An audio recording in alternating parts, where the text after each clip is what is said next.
In May of 2015, I found a stuffed tiger lying under one of the 81,000 seats in Memorial Stadium. The last home game had been played the previous November, which meant the poor guy had been lying up there alone all winter, but he was still kind of cute, so I propped him up and took a picture. I took that photo to our social media team, and we posted it later that day with a call to action. Look who's been watching over our stadium all winter. Should we name him? We could never have imagined how far the ripple effects from that one picture would reach. Like, this is one of those things that nobody really would have expected, but suddenly people just started posting over and over and over, Lachlan, Lachlan, Lachlan, Lachlan. Like, wait, it's Lachlan. What's Lachlan? Who was Lachlan? I mean, I don't even really know how to answer that. He was just a special little boy. I mean, you know, when she told me about him, told me I had two identical twins, you know, I already had the vision of him growing up to 18, you know, them together. Why was he such a Clemson Tiger? I mean, his daddy raised him that way. Even if it was that short of a time, I mean, we were pounding it into him. We found out he was sick at 19, 20 months. Mm-hmm. Yeah, it's all kind of a blur. You know, those dates sometimes they get a little blurry, especially as time goes on. But found out he was sick at right around 20 months, and he just kept having little illnesses or whatnot. And then come to find out it was, you know, a bigger thing, and found out that he had leukemia. And a very rare type of leukemia, and come to find out the only type of treatment was a bone marrow transplant because it was so rare. There were no known treatments for it. What he would have done in life, he got down to 2 years worth, you know. He was a warrior. When you talk about a warrior, I mean, he really was. Oh, he got to where he'd take his own medicine. He would take the pills, the syringes, he just would, yeah. It was the wildest thing you've ever seen for a little 2-year-old to be taking his own meds, and handfuls of them. It wasn't just like, you know, a little chewable. It was, you know, horse pills.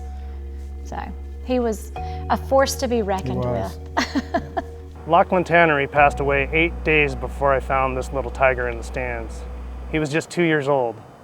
Mary had been writing about his journey in a blog that had captured the attention of the entire Clemson community, and thus the outpouring of love when we asked for a name. So like every few weeks or every so often, we'd share a photo of Lachlan somewhere on campus. Suddenly it's people commenting on it, people sharing it, and all of this where it picks up steam and builds momentum. And so much momentum, in fact, that by the time the fall rolled around, when ESPN came for game day, and this is one of the things they picked, so going from like a random tiger in a stadium to like a powerful movement to being on ESPN within like 3 months was crazy. So it's just like, that was one of those like lightning in a bottle moments you really can't create if you tried. The little tiger had gone viral. For a while, everybody at Clemson knew who Lachlan the Tiger was. But that was many years ago, and media cycles are short, trends come and go, and college classes graduate. Eventually, the little tiger faded back into anonymity. But that's not the end of this story, because the Clemson family is not a trend. Cut to today, and out of the spotlight, the spirit of Lachlan Tannery has been busy making miracles. After Lachlan passed, a foundation was created in his honor, Lachlan's Hope, which works to sign people up for the National Bone Marrow Registry, Be the Match. Signing up for the registry is easy, just a cotton swab to the cheek, and college-aged persons are the ideal candidates. The Lachlan the Tiger campaign brought national exposure to Lachlan's Hope and inspired Clemson students, faculty, staff, and community members to sign up in droves. We started this program here at Clemson with the band 1 year before that, and we had, I think, 40 people sign up out of the band.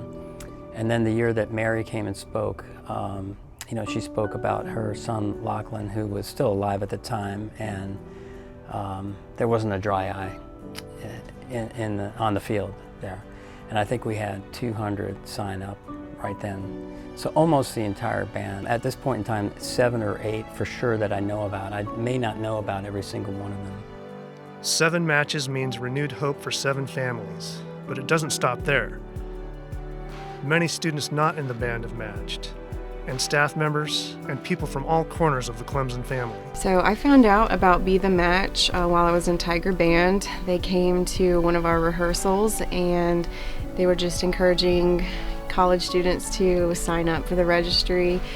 They told us about how the younger you are, the more likely you are to match with people, and so they really reach out to a lot of college students. So I signed up at one of the drives, actually downtown on Ramcat Alley, the first one they had. I signed up there to be his match. That didn't happen, but knew that one day there was a possibility that I could match with someone. My name is Tara Parsons, and I am from Washington, Indiana, and my husband Corey and I have a combined family of 7 children. The ages range anywhere between 4 and 15. I was diagnosed with acute myeloid leukemia, also known as AML, and I was diagnosed in December of 2020. Ultimately, the course of my treatment, they decided that for long-term remission and the best survival rates, a bone marrow transplant, also known in my case as a stem cell transplant, was the best chance at long-term survival. One of those perfect matches, they tested beyond the normal 10 markers, and that was who I now know today as Lacey Land. 7 years later, I was at work in Greenville, and I got a phone call and didn't answer it. That's what I tell a lot of people, one of the most important phone calls, and I sent them to voicemail. I called her back immediately. I mean, there was probably 4 minutes between the time I rejected the call, I got the voicemail and called her back. We talked, and I said, would you like to know my why? And she said, yes, please. And so the first thing we really talked about was Lachlan. And I told her his story and how I became got on the registry and what Lachlan meant to me, and now ultimately what Lachlan will mean to her. We don't have accurate data at this point. I know as far as people signing up, definitely thousands. I mean, thousands. I remember the first drive we did. It felt like the whole town showed up. And we really have no idea to know just how far and how many it has reached because of Lachlan. Because it's a ripple effect. I mean, it's just going to keep building and building and building. Ripples turn into waves, and waves shape the world. So I've got a whole nother family in Washington, Indiana, and I went on vacation with them this summer for a week. When I see the tiger, I think of Mary, and I think of Jason, and I think of Lachlan. I think it's hard to know what to say to him. Thank you doesn't seem quite appropriate, but that your family and your community is keeping your memory alive. They are honoring you in such a powerful way, and that every life that you touch, including mine, right down to my children, they are forever changed because of your sacrifice and because of the legacy that you've left in your loved ones, and we are forever grateful. Oh, I was so excited. I mean, I never imagined that I would match in the first place, and just to hear those words, it was so exciting.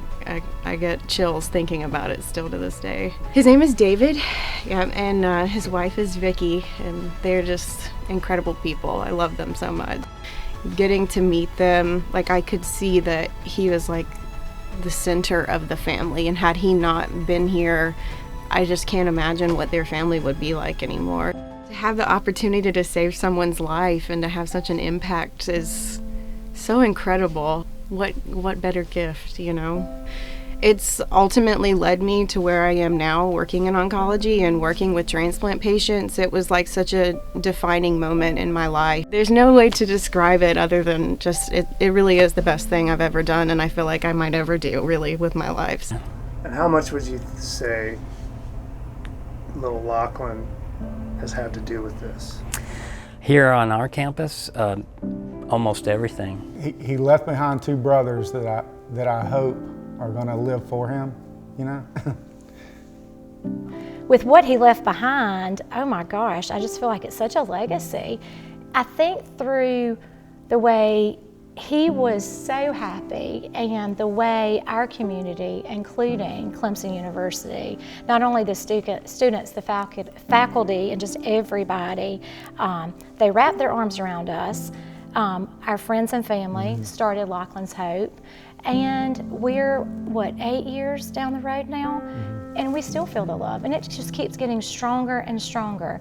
And through him, and with Be the Match especially, it has continued to grow with people's knowledge and awareness, and being able to grow the National Registry through that. So I think that is, part of what he's left behind is his legacy of being able to help others. Make the sacrifice for others, is the biggest thing. That's what he's kind of teaching.